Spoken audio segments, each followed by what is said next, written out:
sponsored through the courtesy of the college itself and the School of Arts and Sciences and Confluence Press. It was inaugurated, I understand, 4 years ago by its namesake, Dr. Stegner, and Larry McMurtry followed in 1983, and in 1986, Scott Momaday will be with us.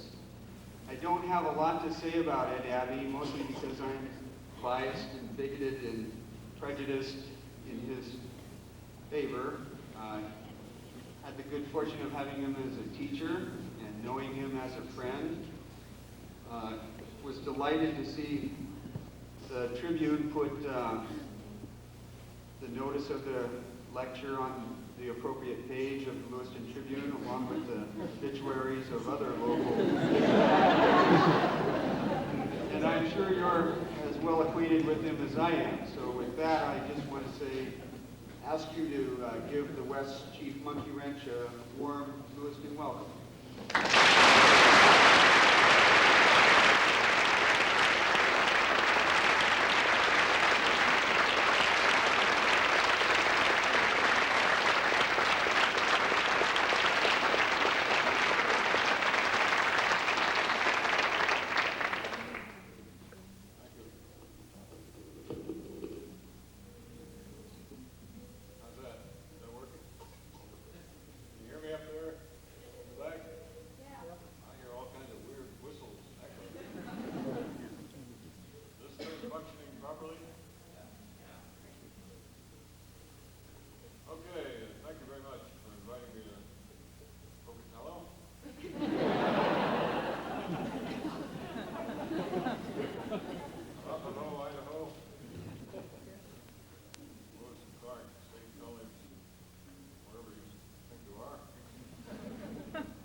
Wyoming, and Pocatello, Idaho, where I'd also been invited to give lectures on the general subject of American life and letters, books.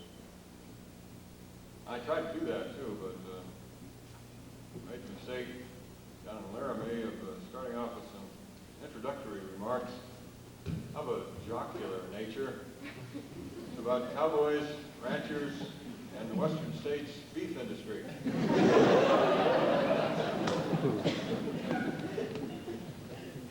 That was probably a mistake. Before I knew it, I'd rambled on for hours talking about nothing but cowboys, ranchers, and the beef industry. I used to be a welfare worker.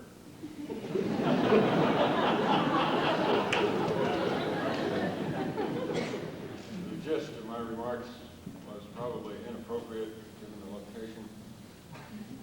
I argued that the cowboys are a nuisance. Pointed out that our subsidized western public lands ranchers produce only about 4% of the American production of beef, and in general are probably the worst parasites in the whole U.S. economy.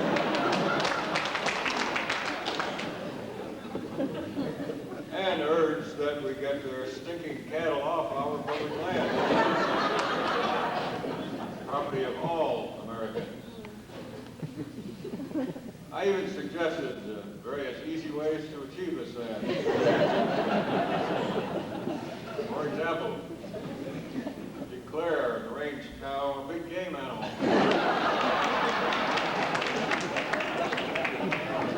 With an open season all year round.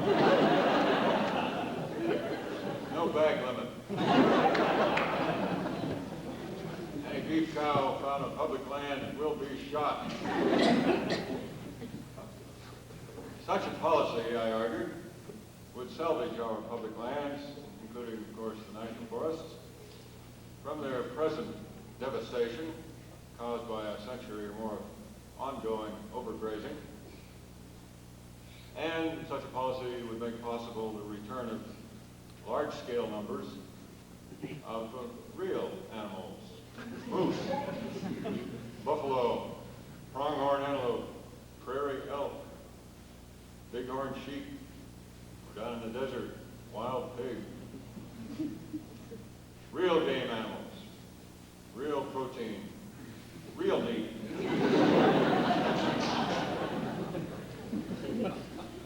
And I don't mean just mule deer.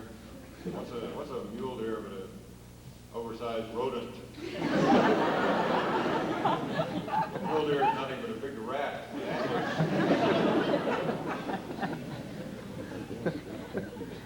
I suggested, in my tactful way, that reclaiming our public lands from the greed and the myopia of the cattlemen's associations would make room as well for a resurgence in the population of other animals, the most beautiful, interesting, valuable, and important of all, such as the grizzly bear, the black bear, the mountain lion, wolf, eagle, hawk, rattlesnake, Gila monster, coyote, Indians,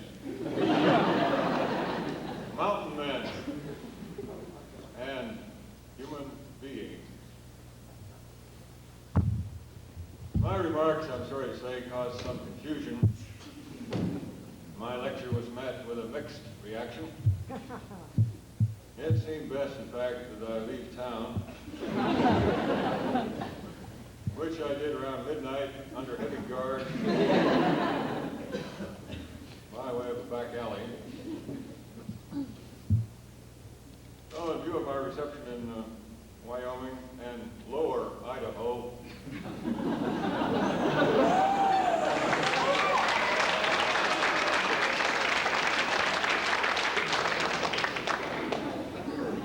in lower Idaho, where I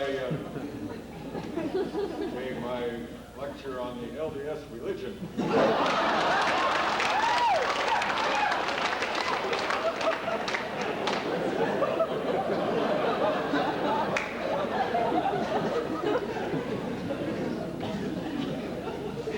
That didn't go over very well either. So I decided, coming up here to upper Idaho,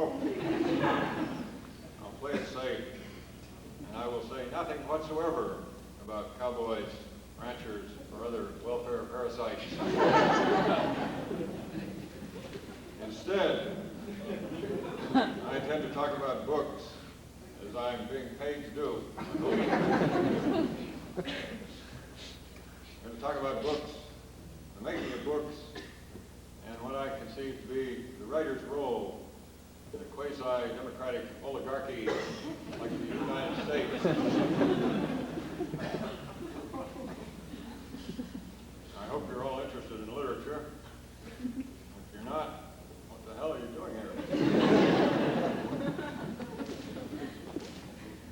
Like most professional writers, there's nothing I enjoy more than writing about writing or talking about writing. God only knows it's a lot easier to talk about books than to actually write.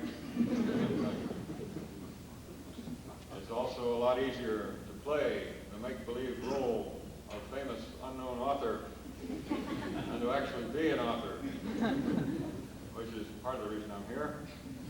I'm on vacation. About 10 days ago or so, I found myself on page 904 of another god-awful novel, and realized I was only about halfway through. 904 pages. You need a break, Abbey, I told myself. Get out of Arizona for a while. Go visit the real world, the second world, the third world. See how the other half live. See what them poor folks up north in Idaho are doing. See what's going on, if anything, in Wyoming, Idaho, and Montana.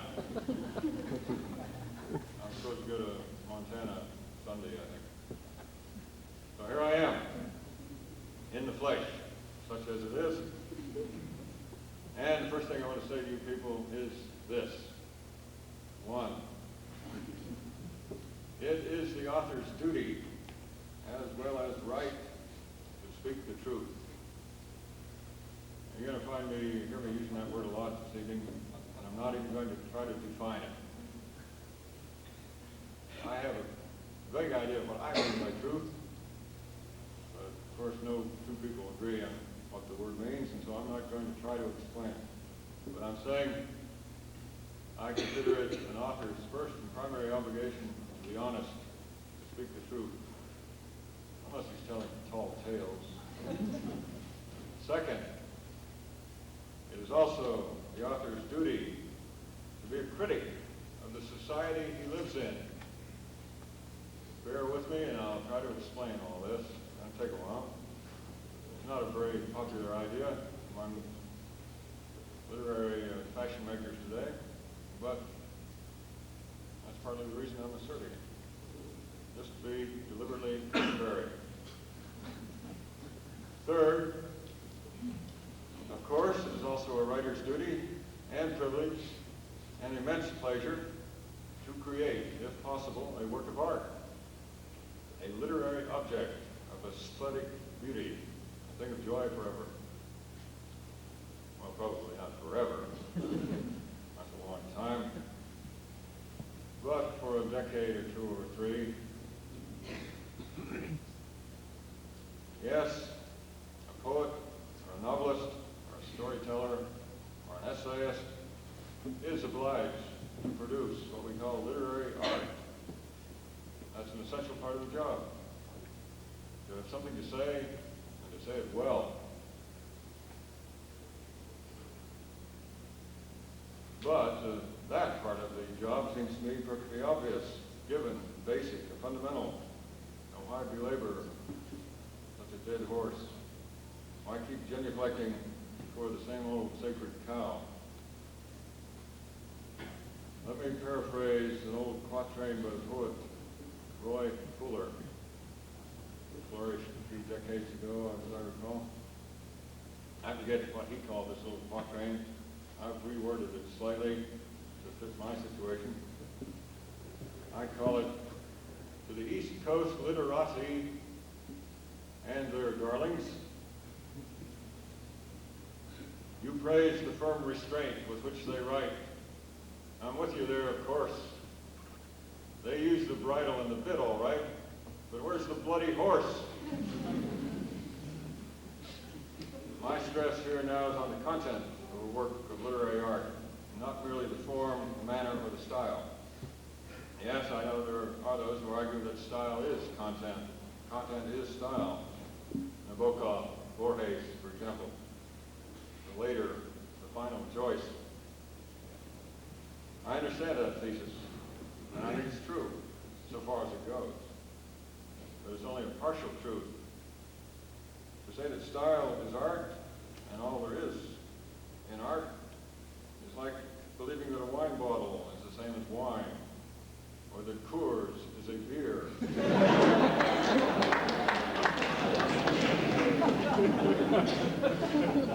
or that the Playboy centerfold is the same as a living, loving woman in your arms. Playboy, that sexist magazine, exploits men.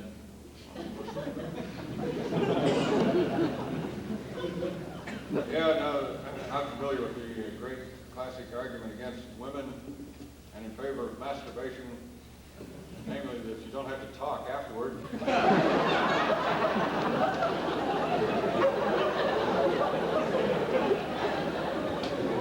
But I say, most will agree, now that we're on something important, I say that masturbation is an empty, lonely, merely decorative art. It accomplishes nothing. It fulfills nobody. It leads to solipsism, hairy palms,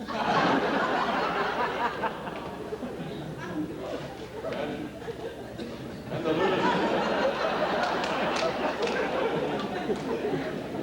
lunacy of a metaphysical idealist. Barkley, for example. Or Bishop Love.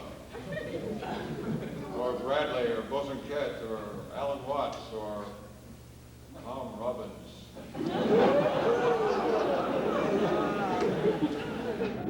Au contrary, I maintain that art, especially literary art, has a moral content.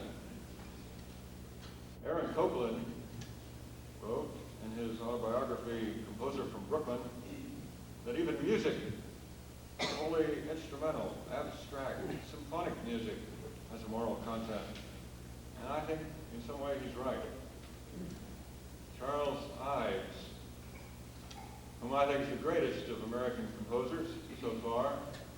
Ives, if you haven't heard of him, did most of his work around the turn of the century, died, I think, in the 1940s, maybe earlier.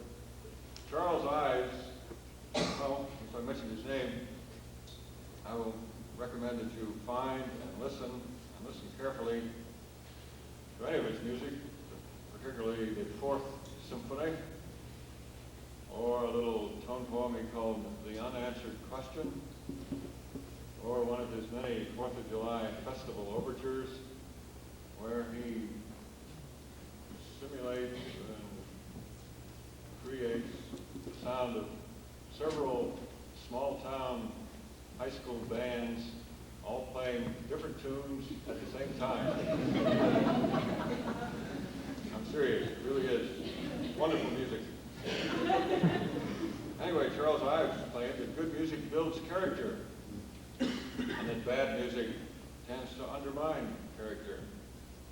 I agree. Who can listen to bad music? Say, Guy Lombardo, for example, or Felix Mendelssohn, or Lawrence Welk, or Richard Wagner, most of it, without feeling his moral fiber being unraveled.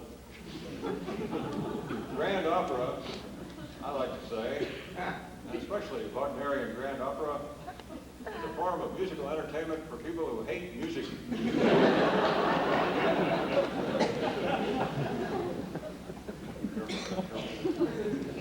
And look at the grotesque spectacle of today's pop music, all that spastic, techno-industrial, imitation afro, factory-made jerk-off noise, which is all rock.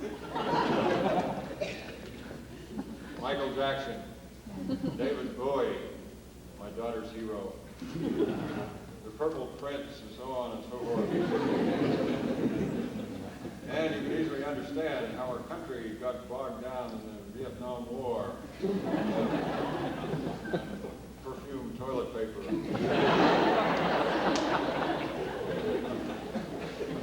Hard rock and moral misery. Rock is music to hammer out fenders by. Or burn hooches too. But I better back off here. I know I'm getting into tricky quicksand, making unnecessary enemies. I've already got enough. Let me retreat quickly to the firmer ground of literary art. That is what I'm going to talk about. Where I think I know a little about what's going on. My argument here is that literary art, fiction, poetry, the essay, cannot be morally neutral. An art made up of words is necessarily involved in human issues, moral issues, political issues, because words connect and connote ideas, and ideas to ideas, and take us always into the heart of human conflict. There's no such thing as pure art, any more than there is such a thing as pure science, or pure economics, or pure sex, or pure virginity, or even pure evil. Literary art, I'm saying, is always an involved art. Moral neutralism is impossible. Those writers who like to think they are above it all, Henry James, perhaps, or Nabokov, or a Borges, or a Flaubert. Those writers who think they're above it all are really below it all. This idea leads me immediately into trouble, of course. Take Joyce's Finnegan's Wake. You take it. For example, I've attempted several times to read that book and always failed. James Joyce spent 17 years writing Finnegan's Wake, laughing all the way, what his wife reported. And that's all right, but I refuse to spend 17 years of my life, or even 17 weeks, or even 17 days, laboring through Finnegan's Wake. Any book which requires a skeleton key to be opened is not worth my time. I have better things to do with my life. In 17 days, for example, I could do a float trip to the Grand Canyon, maybe climb a mountain somewhere, or read the collected works of Anton Chekhov. Now there's a writer I really admire and respect. There is some beautiful poetry in Finnegan's Wake, but the work as a whole, I say, is a monumental failure. The great tome of Finnegan's Wake is also Joyce's tomb, his tombstone. He buried himself in that book. I, for one, refuse to crawl into that grave with him.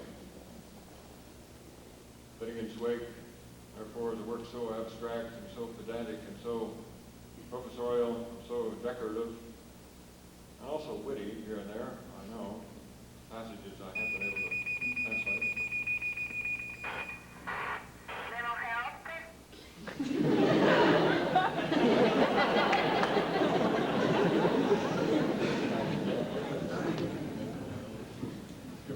Finnegan's Wake is probably the nearest thing to a pure literary art we have in modern literature. But its near purity, I say, is likewise what makes it a lesser work, of less interest, less entertainment value than, say, Joyce's Ulysses. And even Ulysses, though I love very much parts of it and have read and reread parts of it many times, even Ulysses seems to me like a somewhat overrated work. There are, as you know, very long, tedious chapters in there. For example, that long question and answer chapter, kind of parody or mockery, I guess, of modern science. What's that chapter called? Anybody know? Mythological reference? Nobody? But again, I shouldn't even bring up this subject. I know I'm getting into trouble. Always get into trouble when I try to think. You are watching now the spectacle of a self-conscious man trying to climb over a barbed wire fence with a loaded shotgun in his arms and a cocked .44 Magnum on each hip. He'll probably shoot himself in the ass. Back to purity. Pure literary art. What about Homer? Someone will ask. Or Dante, or Shakespeare, or great classical authors. Well, that's easy. They were not moral neutralists, quite the opposite. They were partisans. They were very political. They were staunch supporters of the power structure of their time, the hierarchy and the oligarchy, the status quo. They were not afraid to take sides, but they did take the safe side.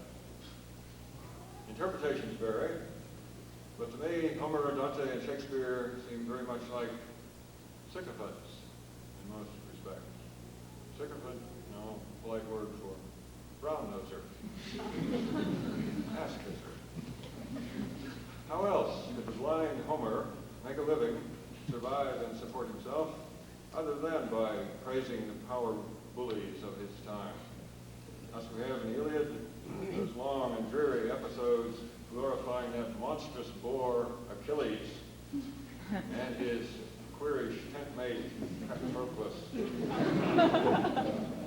The blind bard Homer, himself unable to be a warrior, took the wiser course and ingratiated himself with kings and captains.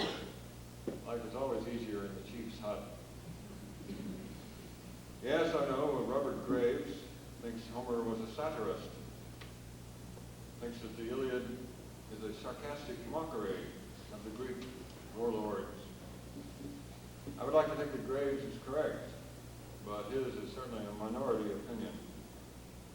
Myself, I'm not a scholar. I have no Latin and less Greek, so I can only dabble in world lit through translations, and so I acknowledge that my opinions on the matter don't carry much weight. Dante seems an obvious case. Clearly he was a supporter of the Roman Catholic Church, which is the greatest, longest-lived power institution of the last 1,800 years.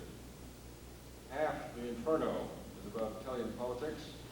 Dante was no more a literary eunuch, no more an impartial observer than was Karl Marx, or B. Traven, or Alexander Solzhenitsyn.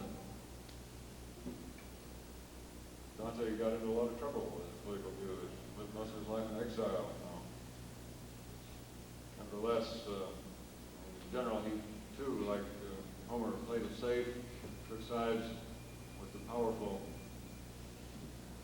and in general, those are the writers who survived. Writers, thinkers like Giordano Bruno, on the other hand, who deliberately defied the power structure of his time, ended up at the stake, burned alive. Shakespeare. Now that I think they're world lit, I better say something about him. Shakespeare too was very much a toady. His works are filled with a typical English servility, a class consciousness toward lords and ladies, princes and kings, that makes so much of English history and English literature such a tedious, depressing, and shameful reading for an American and a Democrat with a small d. Order, stability, the proper ranking in the hierarchy of power. Too many of Shakespeare's plays are devoted to these meaningless squabbles for social domination. Who really cares what prince ends up ruling Denmark? Or which petty tyrant finally took control in Milano? Or which power-greedy king ends up on top of the heap in Merry England?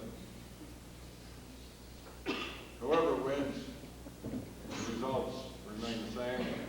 A small class of landowning aristocrats living off the labor and the misery and the stupid slavishness of the peasants and artisans,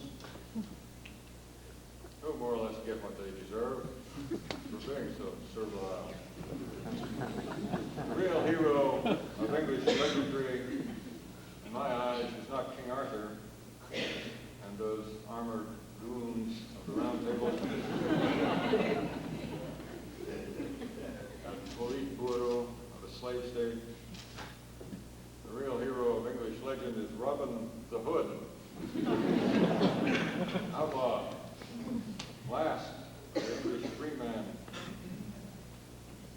And in addition to Robin Hood, such brave but little-known rebels as Jack Cade, Shakespeare mentions it somewhere, and Ned Ludd, and poets like Burns and Blake and Shelley. Why then do we still read Homer, Dante, Shakespeare? Not for the politics. Charitably, we ignore their archaic, semi-fascist point of view. We read them instead for the great poetry, especially if we're able to read the original, of course. We read them for the great poetry and for the brilliant descriptions in all three of those classic authors of human character, of human folly and foolishness, and of human glory. That is what makes them great, and that is what makes them still mostly readable.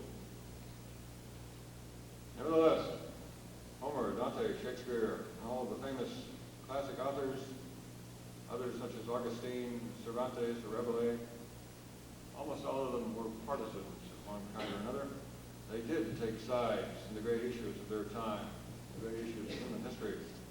They were not temporizers or fence straddlers or cynical compromisers or effete and epicene neutralists.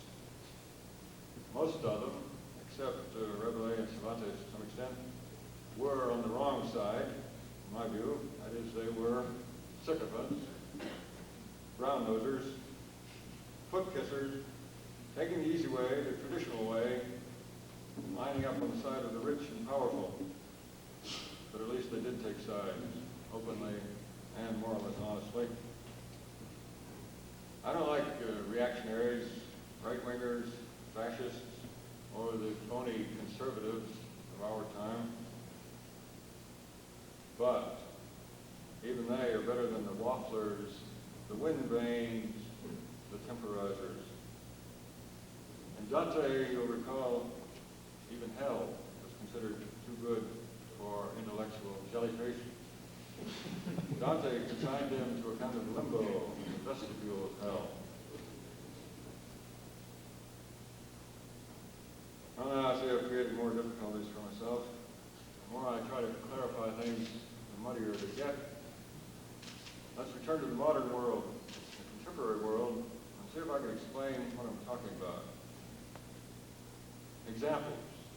Illustrate with clear examples. Do not hesitate to name names. Talking to myself here. All right.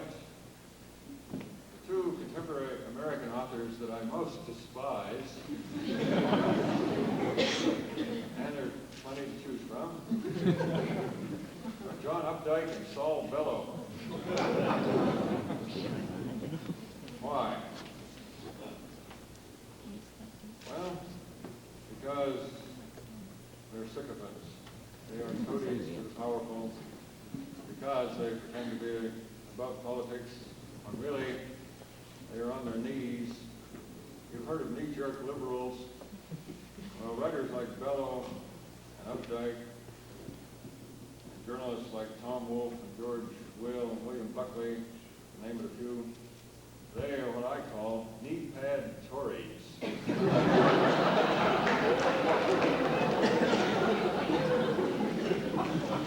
wear knee pads because they're always groveling. Groveling before the rich and the powerful and the techno-scientific oligarchy and institutions which dominate our lives today. Where would you find our latest Nobel Prize winner? Why, half the time you'll probably find him in the White House Rose Garden kissing the First Lady's foot. You note that I do not call these writers, quote, conservatives, end quote, and with good reason. In my way of thinking, they're not conservatives. Most of those who label themselves conservatives in America today are unworthy of the name. Another digression coming up. You'll note that my lecture consists mostly of digressions. I'll add a brief passing reference to the announced topic.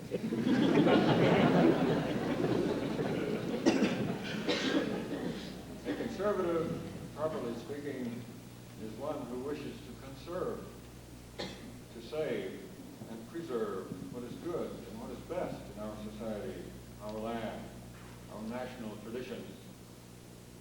An honest conservative, for example, would follow the example of Thomas Jefferson and would urge the decentralization of power, power in all of its many forms, political, military, economic, and so on. The power of property, for example, should be restored to our citizenry. Every American family should own enough land to support itself if necessary. Self-reliance, as well as mutual aid and community cooperation, are traditional American virtues and principles. Any man or woman who is dependent upon some corporation or some federal agency for his or her job, income, daily bread, is not and cannot be a free citizen.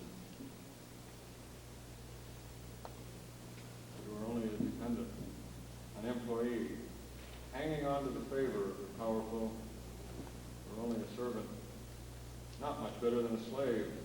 Most of us, in fact, are techno-industrial serfs, helpless dependents. An honest or true conservative, it seems to me, is one who would oppose the centralization of military power, for example, would insist on the right of all citizens to own and keep arms, including handguns, would insist on the right of free citizens to organize themselves into local, area, or regional militia so that they could defend themselves against attack, whether that attack comes from Cuba or Russia or Washington, D.C. Self-reliance. Democracy means self-rule, means government by the people. We ought to try it sometime. An honest conservative would seek to preserve the best parts of our small towns and cities, would not turn the river over to a pulp mill, for example. A real conservative would save the best of our old buildings and parks and schools. No conservative, for example, would ever allow the destruction of a block of good homes, solid old houses, merely to make way for another university parking lot. Most obvious of all, a conservative is a conservationist. A conservative must oppose the overgrazing of our rangelands, the clear-cutting of our forests, the obliteration of wildlife, the strip mining of our hills, the damnation of our rivers, the chemical poisoning of our air, water, and food, the destruction of our towns and cities, the extermination of the family farm. Now back to books for a moment. These so-called literary conservatives, Longfellow and Updike, John Gardner, many others I can think of, set my mind to it. These literary conservatives take an opposite tack. They're not conservatives at all. Bellow, in most of his recent books, attacks conservationists. Updike, in his latest novel, Witches of Eastwick, goes way out of his way to attack critics of the Vietnam War. John Gardner, in his book on moral fiction, attacks critics of big business.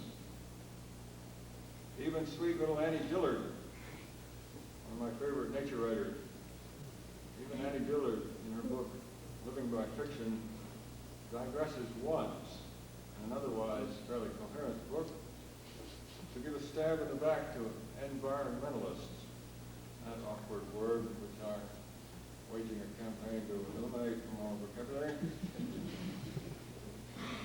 Annie Dillard says, somewhere in that book, Living by Fiction, that, quote, I'm quoting from memory, quote, the belief that our human habitat is being destroyed by human greed, says Dillard, is a miserable cliche, end of quote.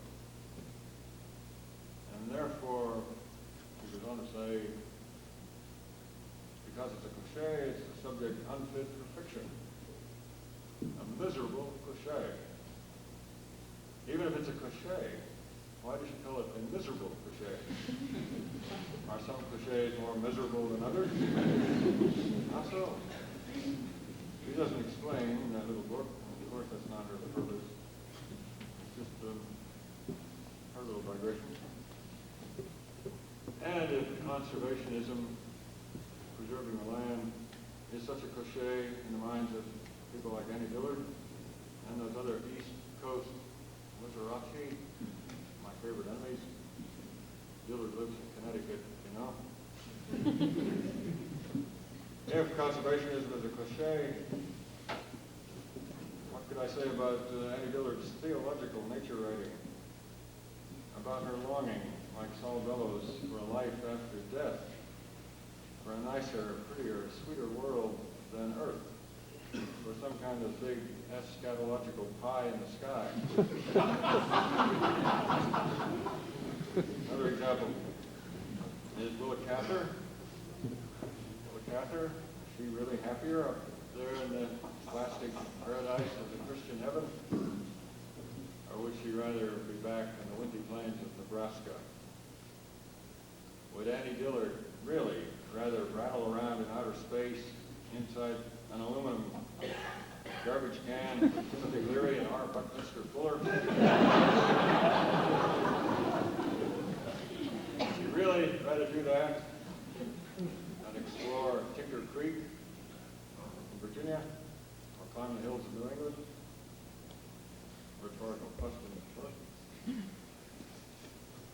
These people, whether political or scientific or industrial or literary or commercial, are not conservatives at all, but rather wild-eyed technocratic radicals, all of them eager to embrace the great nuclear-powered, computer-policed, techno-industrialized, robot-dehumanized, beehive society of the sci-fi future. They're crazy. And they're fanatic. And they're clever. I'm not talking really about writers. And they're very powerful. And we must find a way to stop them. Or at least slow them down. Back to American literature.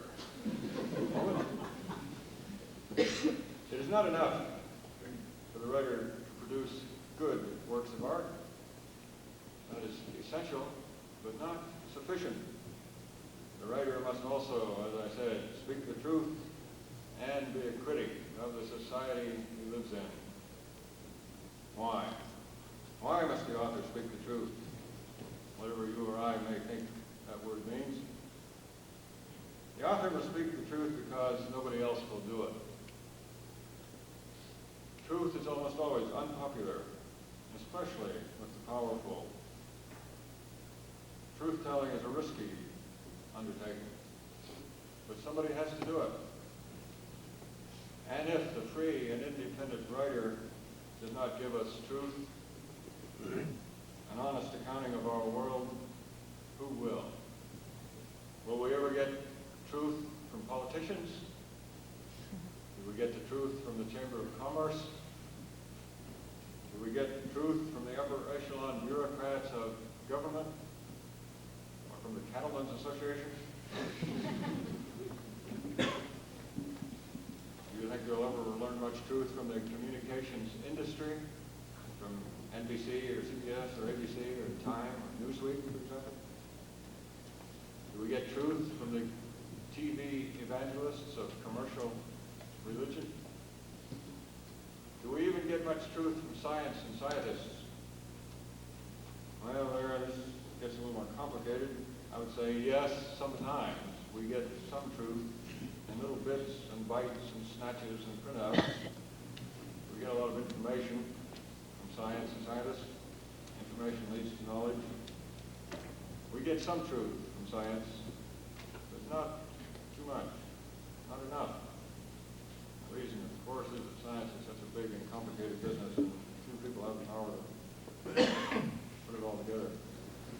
Most scientists in modern society, allowing for some honorable exceptions here and there, mainly in the universities, most scientists long ago sold their souls to the powerful. Most scientists are the indentured servants of commerce, industry, government, and war. And what's the difference? Those people work in their specialized niches for specialized ends. For DuPont Pharmaceuticals, for example. Cough syrup. Or developing and refining ICBM warheads. Most scientists do not work for the general public interest. What is the most significant gift of modern science to humanity? Why, it's the nuclear bomb. How can we ever thank them? So who's left? If we don't expect to get much truth from business or industry or science or government or the church or politics or the big media, what or who remains? Only the people themselves. writers. We, the great, buzzing, impotent majority, most of us trapped in dead-end jobs, bogged down in the trivial but pressing problems of daily life, lobotomized by television. Most of us have no time to make trouble and no access to public communication even if we wanted to. Free speech is a reality only for those who are lucky enough to have a means to make themselves heard. Loudmouths like myself, for example. That is, the writers, authors, poets, essayists, fiction writers, and a few good journalists here and there. These people in America, Europe, the world, are not beholden to any government or corporation or rich patron for their support. These lucky few have their bills paid by the people who buy their books. In the USA, that group is supposed to include, so I've read, about 400 people. I've read about 400 people in this country actually make their living by freelance writing. Obviously, I'm not including salaried journalists who work for other communications media. Because these independent writers are so few, it seems to me that they therefore have a special and very heavy responsibility. That there are obligations attached to that freedom, especially in a quasi-democracy like the USA. That responsibility requires, again, that the writer be honest. You'll probably get tired of hearing me repeat that. And two, equally important, that the writer be a critic of the society, the world he lives in.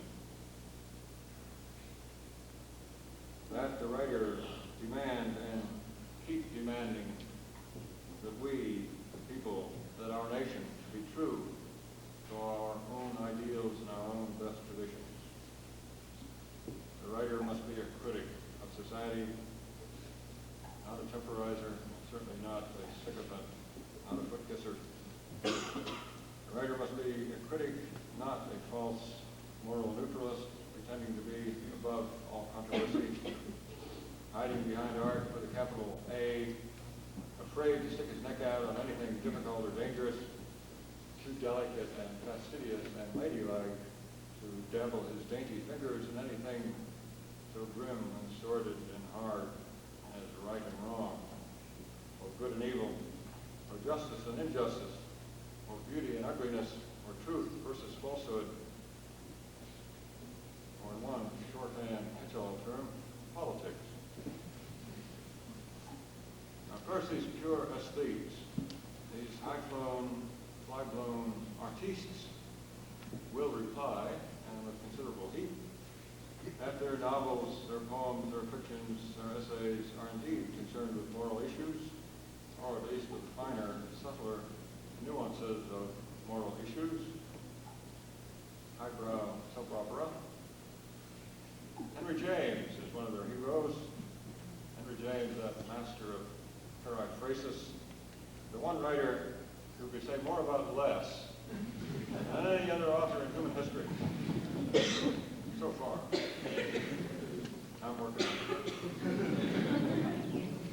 I could name endless examples of what I'm talking about because, especially in England and America, most writers, the majority, have tended to side with power, pretending, meanwhile, that they are above politics, and thereby, my meaning of that word, they are indifferent to justice, decency, and other such forms of sentimental emotionalism. Whom am I thinking of? Well, one good example is old T.S. Eliot, or Evelyn Waugh, or the queer and creepy W.H. Auden. In the United States, we have all those Johns. Updike, of course, my favorite bête noire, John Irving, John Gardner, and an incurable John McPhee. You here, John? Updike, I like to call a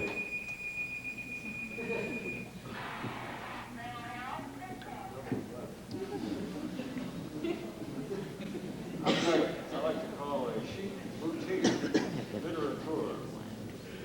And John Irving wrote the most sick and sickening book I think I've ever read. The World According to Crap. John Irving, laureate of lesbians in bearskins and genital mutilation.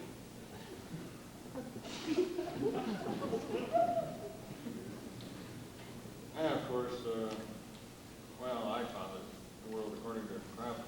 It's one of the most sickening books since the story of O.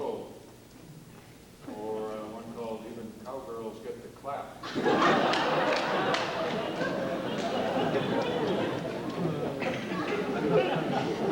And we have, or you mentioned Saul Bellow, plainly and frankly and self-admittedly a right-winger, a technocrat in love with technology, a militarist in love with military power, and also, at the same time, Bellow is an otherworldly, life-after-deather. It's interesting how so many of our technophiles, lovers of technology, are also believers in some kind of life after death. Seems curious to me, but it's the case. And those who put too much emphasis on life after death are people, seems to me, who are disparagers of life here and now on Earth. But that's material for another essay. Let's try to stick to the subject here, John. Damn it.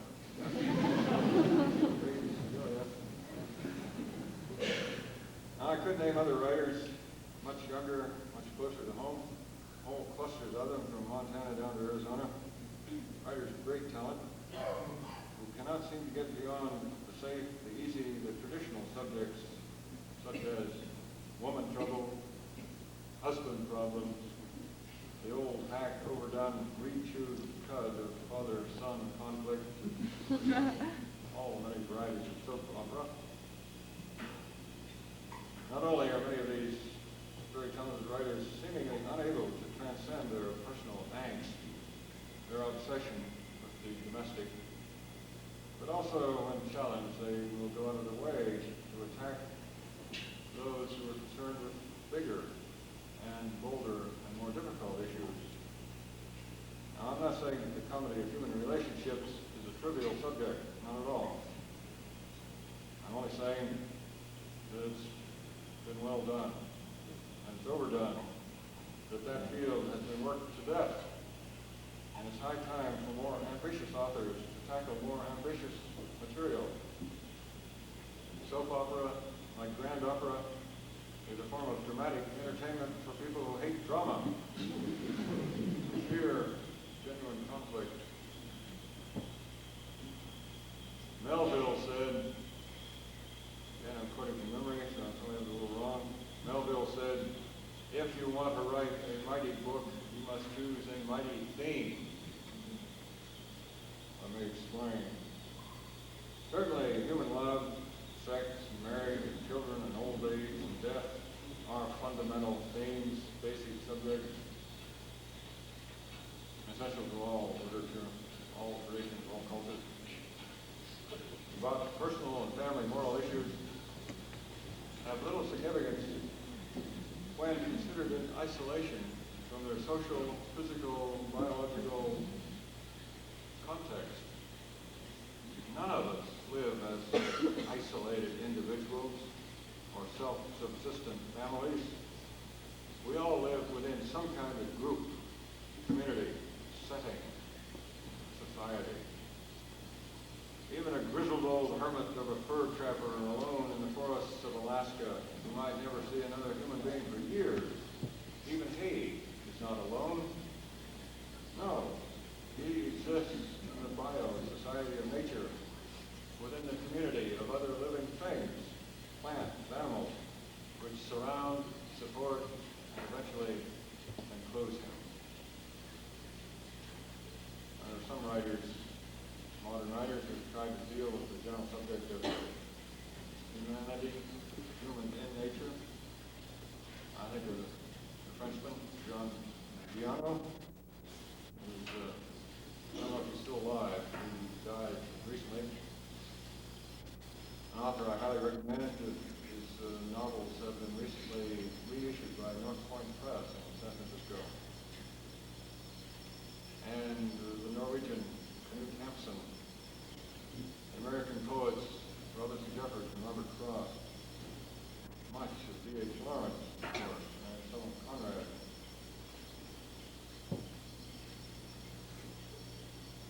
Anyway, I'm saying as a good writer who wants to deal with more than family or domestic drama, to tackle the subject of humankind in nature. Jack London recognized this as a worthy theme, which is what makes London one of the great American writers, in my opinion. In my taste, the more important writer than that precious, precocious old lady, Henry James, and all of his many imitators today. Those who pretend to be pure artists, when in fact their work amounts to explicit or implicit support of the status quo of things as they are, a defense of modern society. And by modern society, I mean the last 5,000 years, since agriculture and the city were invented. Other examples of this kind of writer, already mentioned Borges, or Nabokov, or the final James Joyce, or too much of Faulkner and Hemingway and Fitzgerald, or such contemporaries as Eudora Welty, who lived all her life in Mississippi, the most degraded, bigoted, servile, miserable state in the Union. But could never find anything to get upset about. In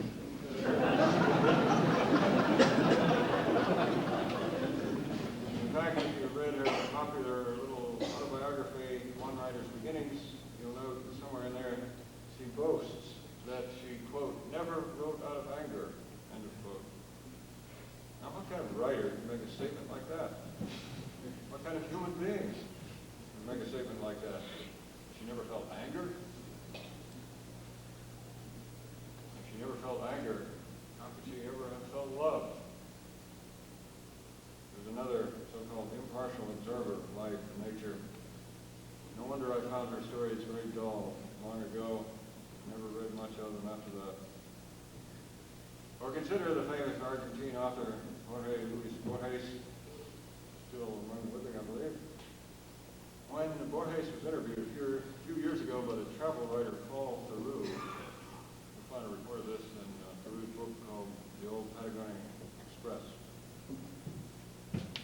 This interview took place a few years ago during the height of the Argentine military's reign of terror in Argentina, when thousands of young Argentines were being disappeared and tortured and massacred.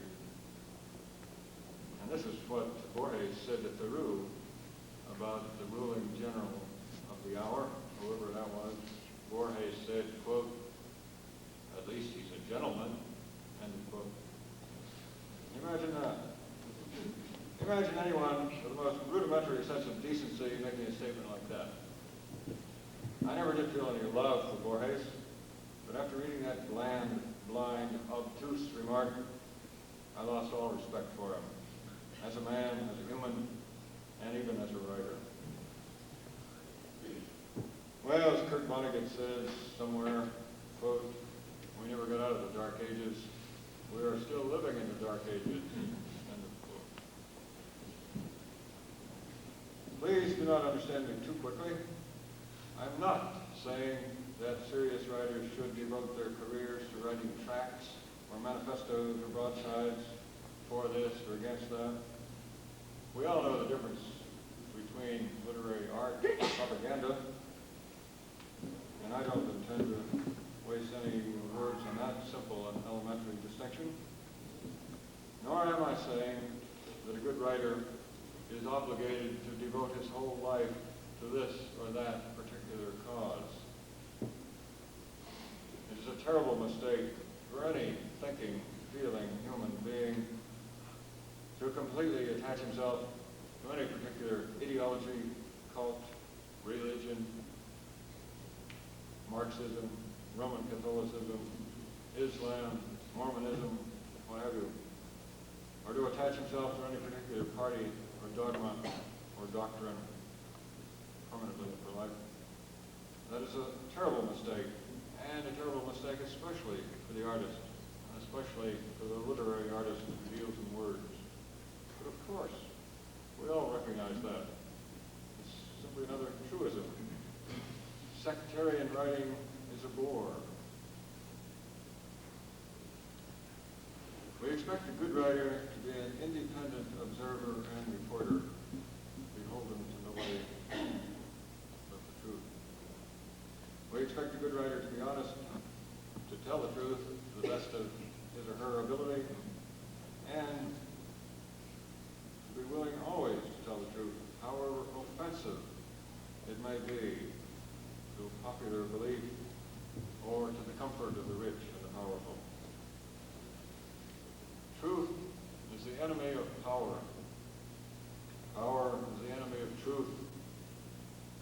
That's why we cannot quite trust sycophantic writers like Bellow and Updike or Borges, who tend to court and curry the favor of the powerful, or their counterparts on the other side of the Iron Curtain, like the Nobel Prize winner Sholokov, for example, one of Stalin's favorites.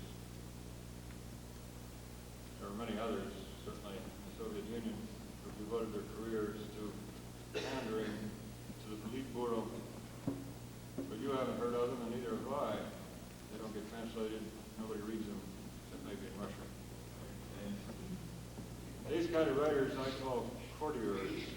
And a courtier is simply the male version of a courtesan, a call boy. Now this may sound like pretty harsh language, and if I had the time, I'd try to explain it all in detail and qualify and moderate and try a little harder to be courteous myself and reasonable and deconstructive. But I'm getting in a hurry now. I'm writing this on the airplane coming up from Pocatello, and I want to get it all written down before this roaring, shaking tin cigar case crashes into the mountains of Idaho.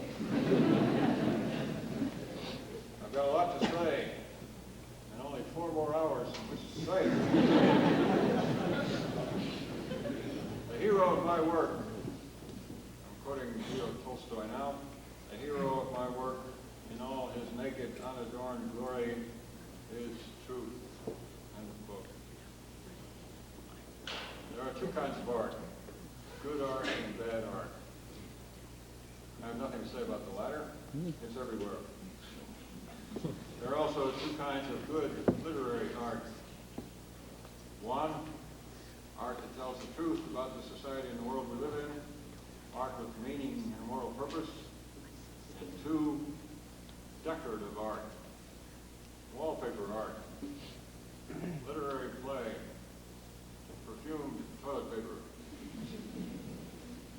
Now, of course, I'm in tricky ground here, I know that, but sometimes it's necessary to be crude, to oversimplify. What the devil do I mean, anyway? Well, let me call on some authority for moral support here. Joyce Carol Oates, quote, "I want my books to make a difference," end of quote. That was from an interview I read somewhere.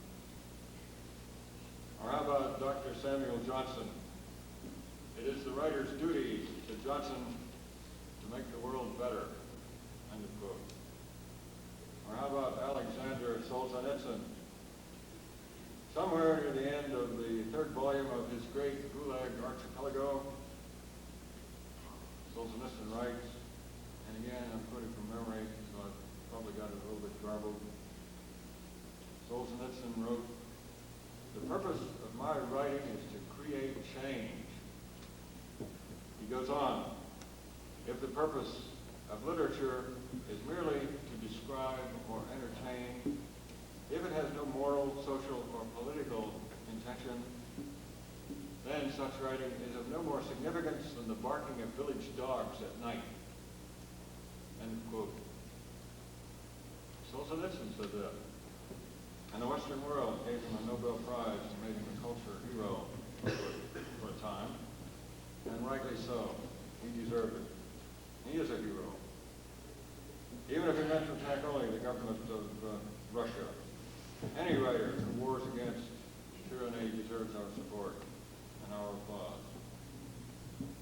But now consider a writer like the American Lewis Mumford. And probably, unfortunately, many of you may never even have heard of Lewis Mumford. He's a very old man now, up in his 80s, I think. But his work, this is not fiction, but kind of history.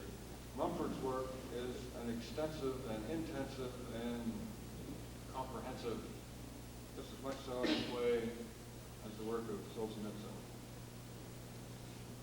Read Mumford's book, The Myth of the Machine, for example, or The City in History, or The Pentagon of Power.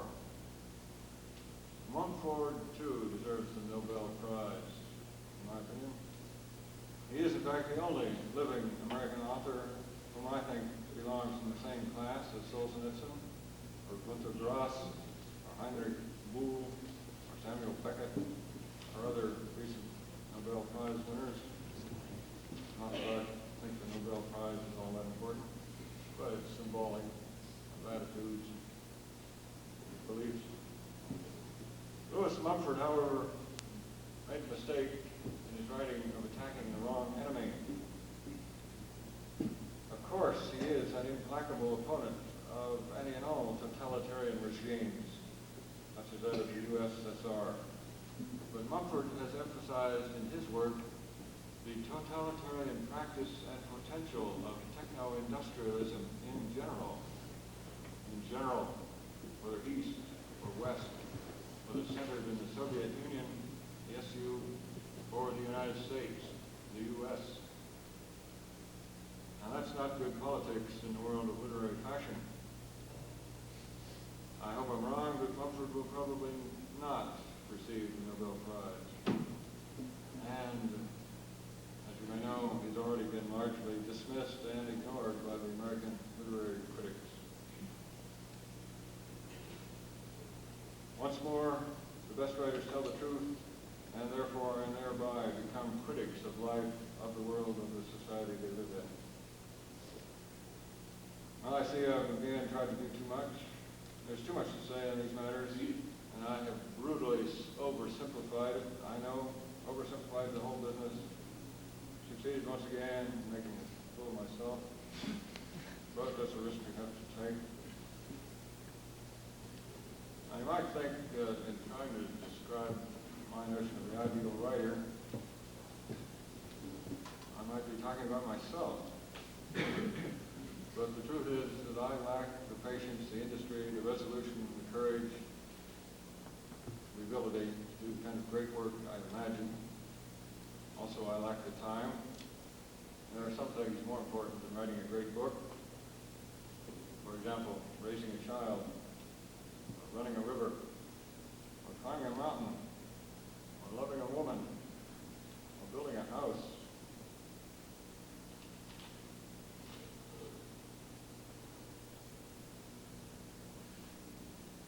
But I think I have a notion of what the great book or great series of books might be.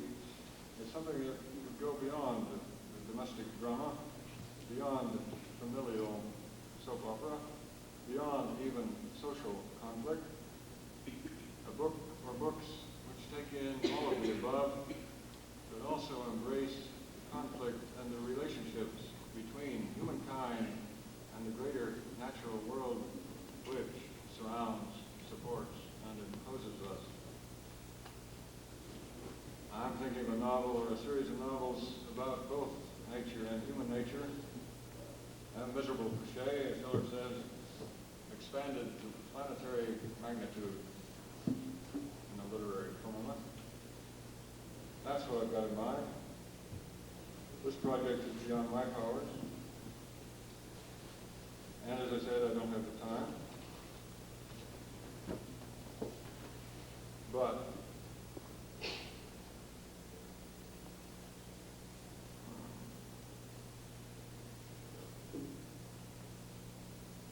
I can imagine such a masterpiece, even though I have no intention of trying to write it myself. The writer I'm looking for, the writer I'm demanding, will require and will combine something like the passion and eloquence of Thomas Wolfe, now completely out of fashion, I know, with the grand erudition, the dignity, the humanism of Thomas Mann, also out of fashion at the moment, with the technical knowledge of a Thomas Pynchon, with the methodical logic of a Thomas Aquinas, and perhaps with some of the satirical wit of one of our local writers, Thomas McGuane. And this whole magnificent symbolical, representational, deep ecological structure should be crowned with the fundamental skeptical empiricism of Doubting Thomas. It's a big order. That's all order. But why not? We've already had a dozen or so great American novels. Why not at least one more? One more great book to continue in the grand American tradition of Thoreau, Whitman, Melville, Mark Twain, Jack London, Robinson Jeffers, Theodore Dreiser, Thomas Wolfe, Robert Frost, Ernest Hemingway, John Steinbeck. Next. Who's next? I don't know. But we'll see, I think. I know I've been very harsh, rude, crude, offensive, even unkind, and I hate that. I believe in good manners. I believe, for example, we should restore the ancient practice of dueling with foils, or sabers, or pistols, or fresh cow pies at 10 days. Dueling might help restore our lost good manners. Yes, I know I've been unkind, but lest you think that I speak here merely out of a writer's characteristic envy and jealousy and spite, let me name in a summary fashion some contemporary American writers, young and fully alive, whom I fully respect and truly admire, and in some cases even love. The writers I'm about to name, I think, have greatness in them. Thomas Pynchon, author of Bee and Gravity Rainbow. Joseph Taylor, author of Catch-22 and Something Happened. Robert Stone, author of Dog Soldiers and A Flag for Sunrise.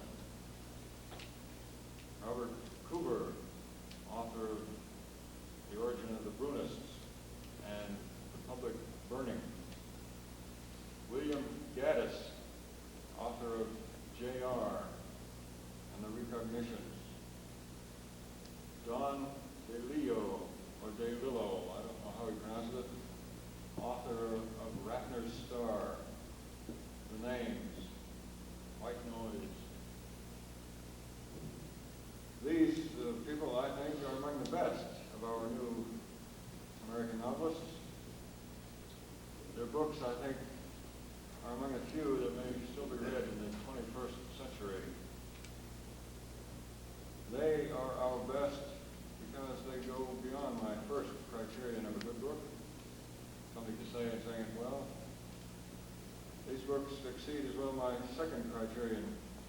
They tell the truth, or a great truth about our society, and they're therefore necessarily radically critical of our society, which is why none of them are very popular books, except Catch-22. None very well received by the official critical establishment back there in Manhattan, back there among the gigantic glass and metal tombstones that crowd and overcrowd the aisle of the living dead. Pynchon, Heller, Stone, Coover, Gaddis, DeLeo are potentially great writers because, like Lewis Mumford himself, they are very ambitious. They aim high. They aim at greatness. They try to grasp the essentials of the techno-industrial world we live in. They attempt to enclose within book covers the queer, demonic powers of scientific abstractionism, of economic expansion running amok, of the computerization of human sensibility, and the consequent dehumanization of human nature, the threatening reduction of the human race to a rat race and an urban maze, the lunatic jostling of speeding robots in a crazy closed loop of never-ending freeways. Koyana Skatse, that's what they write about, and I admire them for it. They tackle big subjects. Well, that's all too much for me, my friends. I think I'll withdraw to a certain cautious distance now. Let us read our best writers, take them to heart, and as we do so, gradually phase out our support of the whole insane and suicidal entropy machine that we live in. Robinson Jeffers said it once, quote, "When cities lie at the monster's feet, there are left the mountains," end of quote. Look to the mountains. Remember the forests, the rivers, the deserts, the plains, the wilderness. Remember our ancestral home, our dwelling place of 1,000,000 years. Be true to the earth. We'll meet again. And until then, adios, muchachos y muchachas, compañeros de mi vida.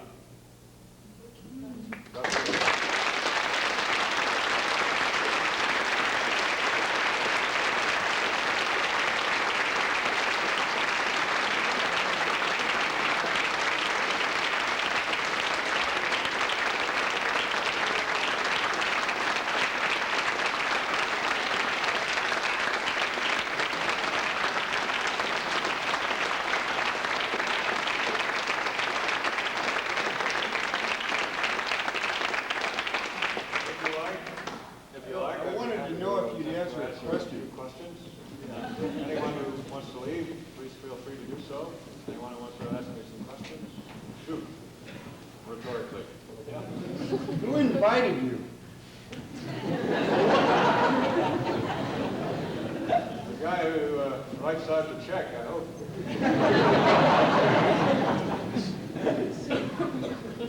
Hecklers. Any other tough questions? Yes, sir. What do you think of Wallace Stegner? Wallace Stegner, I like him. I like his work. I think he's a good, solid, basic American writer. Yes, sir. Yes, what do you think of Henry Miller? What do I think of Henry Miller? I love him too. Great old man. I wish I could have been one among his friends. In fact, I think I admire him more as a man, as a human being, than as a writer. But he must have had a wonderful personality. It seems like one of the most lovable writers who ever lived. Maybe one of the very few lovable writers. Most of us, as you've now witnessed, are awfully mean, spiteful, bitchy, jealous, envious, right? Yes, sir? Have you done much trekking in the backwoods of Idaho? Have I done much trekking in the backwoods of Idaho? No, but I'll write a book about it anyway. I do want to go down the Middle Fork someday. Yeah. Yes, ma'am.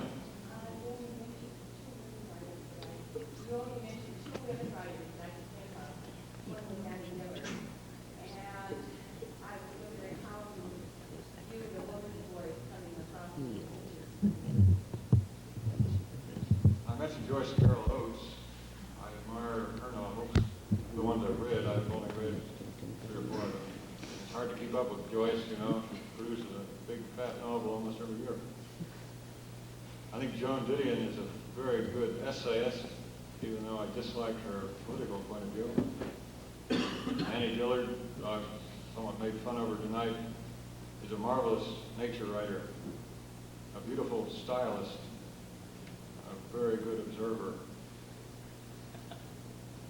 Some other modern, living, contemporary American women writers, well, there are just so many of them I can't keep up. I don't know, there seem to be a lot of good writers coming out of the woodwork these days, but I don't attempt to keep up with everything that's going on in American lit. Who can? Do you think there's a chance for a woman's voice, though? I mean, the population is half women, and we put up with Hemingway's 3 Fs for years, and all the male point of view. Do you think there's a chance for a woman's point of view before it becomes enough? It seems to me that women have pretty well taken over the literary establishment of America. I have to be very careful what I say and write, because most of the New York publishing houses nowadays are, maybe I shouldn't say dominated by women, but they're certainly fully staffed by women. If you look at the New York Review of Books, New York Times Review of Books, you'll see that probably more than half of the reviewers, more than half the books reviewed are by and about women. Women have certainly are the dominant force in the American literary world in general, and they certainly don't have any problem getting published. If you want a guarantee of being published, first of all, make sure you're a woman. Second of all, try to be black or an Indian or Hispanic. And of course, it helps to be a lesbian.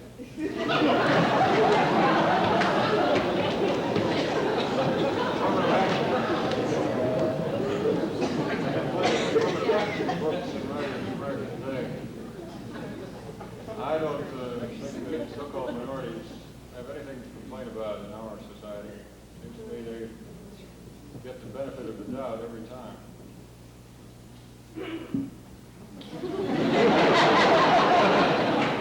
Not everybody agrees. But I can't imagine a better time in American history for a woman writer than right now. Although we tend to forget that women have been writing and publishing novels, especially novels, for a long time, for a couple of centuries. The only reason we forget is that most of them aren't worth recalling. There are a few exceptions. Uncle Tom's Cabin, maybe.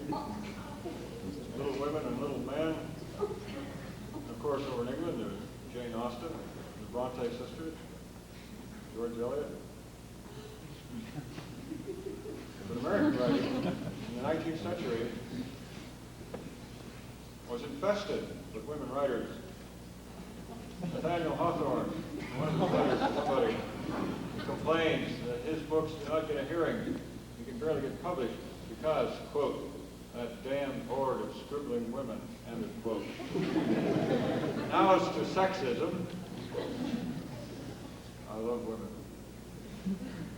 Some of us. If there's anyone here I've failed to insult yet, I apologize.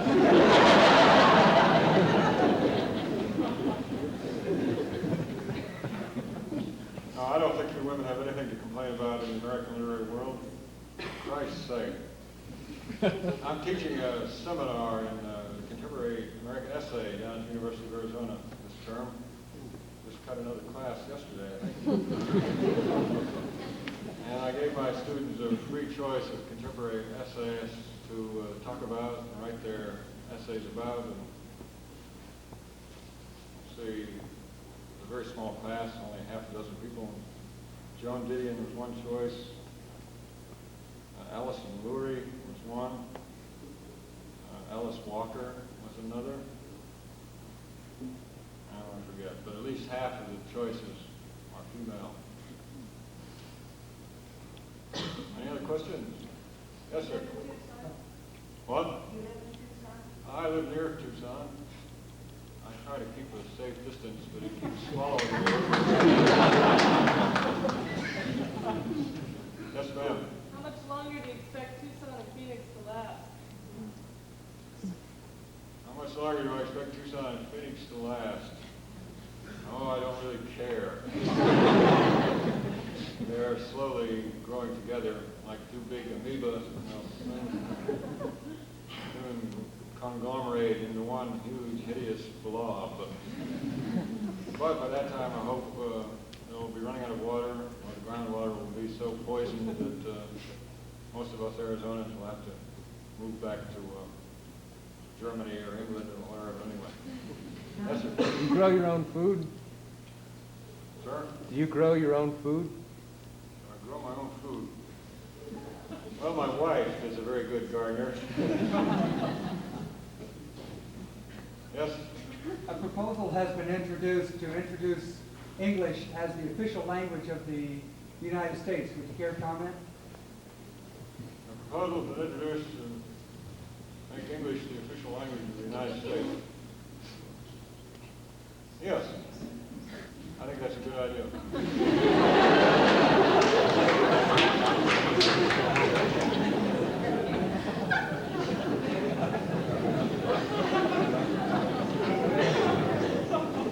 English is the language of the United States. I do not think we should encourage kind of cultural divisiveness here that the Canadians, for example, suffer from.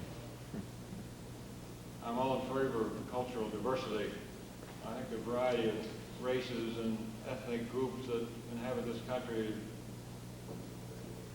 very important and valuable and helps make us the most colorful and adventurous and exciting country on earth. However, I think that any ethnic group or race that wants to take part in the benefits of American middle-class life, the dubious benefits, must pay a price. And that price is the willingness to see that their children are educated. And the most fundamental part of an education in the U.S., of course, is to learn the American language. If you can't speak and write American, then you're going to be in trouble all your life. Of course, you will not be able to compete with the white Anglo middle class. If you don't want to share in the dubious benefits of middle-class life, more power to you.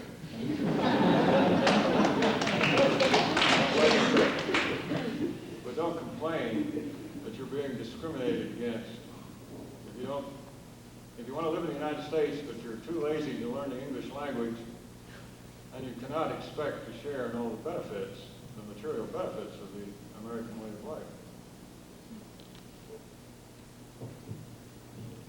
Yes, sir. What effect do you feel that your book Desert Solitaire had on Arches National Park, and how do you feel about that?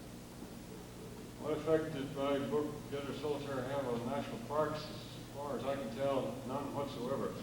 On Arches itself? I've got a lot of friends in the Park Service, yes, the Forest Service, but in general, they're not the kind of people who rise to high administrative positions.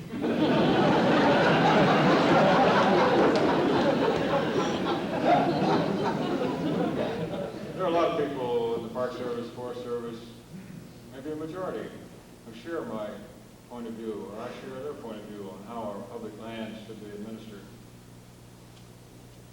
Most rangers are good people, educated, intelligent. They know what's going on in the land. They know what's wrong. They know what should be done in correcting. But they do not have power. They do not get nearly enough public support. If we expect the Park Service to do a better job with our parks, the Forest Service or BLM to do a better job with our forests and rangelands, then we, the public, must make our views known. We must give those government agencies support. Otherwise, they'll simply continue doing as they are doing, and that is yield to the more powerful pressure groups, the miners, the loggers, the cattle growers, and the concessionaires within the parks, for example. Yes, ma'am. How many years has it been since you've spent in the summer and that used to be like that? How many years has it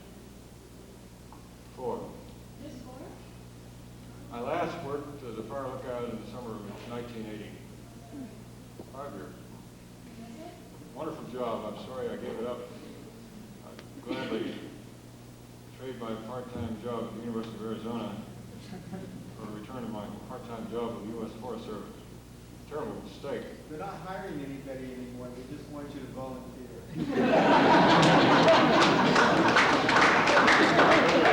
Yes, indeed. Or even worse, they're actually trying to get job applicants to bid against each other. Which is They're not really trying, they're doing it. one of the rottenest things I've ever heard of. It's amazing what our government will sometimes sink to when a bunch of degenerates get control.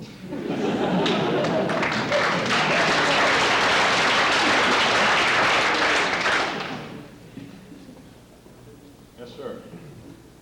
You said that our society is quasi-democratic, and you have us support the Park Service, for instance. Do you have hope that the people can have a greater influence in shaping their own lives?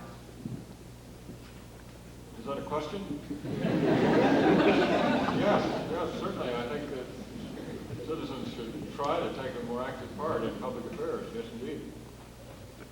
Otherwise, why the worst elements in our society take control. Human society is like a pot of stew. If you don't keep it stirred up, you get a lot of scum on top.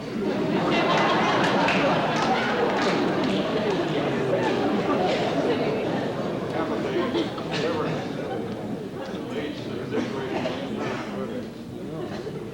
On the other hand, I know very well that political activism or activism of any kind is tiresome, tedious, boring work. That's why we hire people to do it for us. People like David Brower, for example, a kind of American hero in my view. There's another man who should get the Nobel Prize. Brower should get the Nobel Prize for peace. We're trying to establish peace between humankind and nature. And as a matter of fact, Brower has been nominated for the Peace Prize several times in recent years. Any other questions? Yes, sir. Do you think that newspaper reporters and editors have an obligation to be critical and honest as well as novelists? Yes, indeed. I think editors and journalists have an obligation to be as honest and critical as they can. However, they don't have the freedom to do so. Most editors and journalists are working for a big social machine. They are not part of the problem, but they work for the institutions which I am objecting to. They do not have the kind of freedom that a writer like myself has, for example. Since all my bills are paid by you kind readers, I can get up here and say almost anything I wish, and apparently you're going to let me get away with it. In fact, I've been living a pretty soft, easy life for the last 10 years, just saying the most outrageous things. The more outrageous things I say, the more people laugh at me. They seem to like it. Yes, ma'am. Have you written anything that you'd like to apologize for? Looking back on, you think it's rot. Have I written anything that I should apologize for?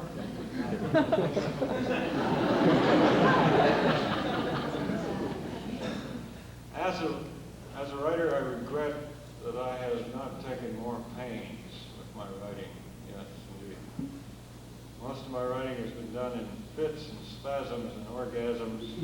Half of it while floating down a river or drifting around in a tin airplane. I've never been a steady daily worker at the craft of writing, and I use that as an excuse, just not to explain the many faults in my books. But as I said, even though I have a dim notion of what literary greatness is, I don't have the time for it. or the ability. But I do the best I can. What? You ever get tired of being so cynical? For most people, it's very cynical on society, whether we're positive, you have to say.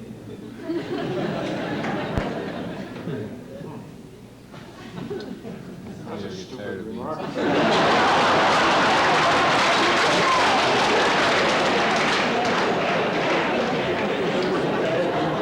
don't think I'm cynical at all.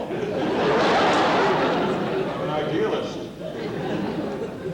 I believe in goodness, truth, and beauty, and that's why I get angry sometimes when I see those things being violated. I'm not a cynic. Quite the opposite. Cynics are those who just don't give a damn. That's a cynic. Or as Oscar Wilde said, a cynic is one who knows the price of everything and the value of nothing.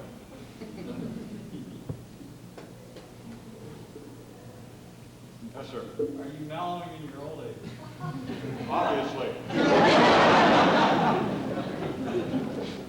Yes. Yeah, I've been pretty soft, chicken-hearted in my old age. I don't even get much of a kick out of swatting flies anymore.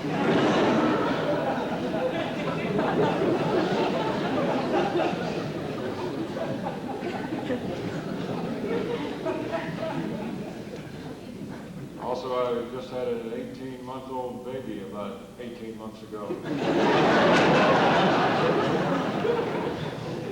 I've got heavy responsibilities, so I have to be very careful. It looks like I'm going to be a father all my fucking life.